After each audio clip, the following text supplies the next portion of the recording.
Hey kids! Today, let's talk about he and she. It's super simple. He is for boys and she is for girls. Let's learn with fun examples. This is a boy. We say he for a boy. He is playing with a ball. This is a man.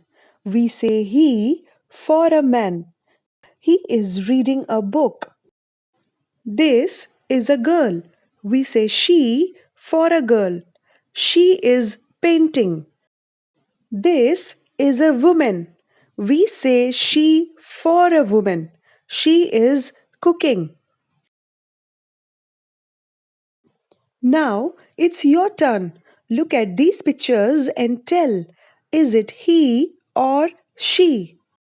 Three, two, one. Exercise 1. Choose he or she. Is playing football.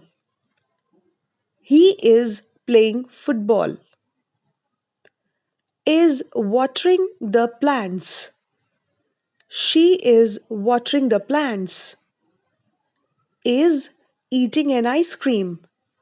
He is eating an ice cream. Is riding a bicycle.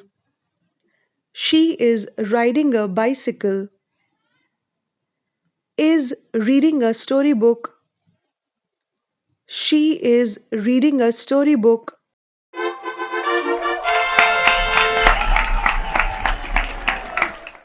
Hey dear all, if you like this video, please like, share and subscribe.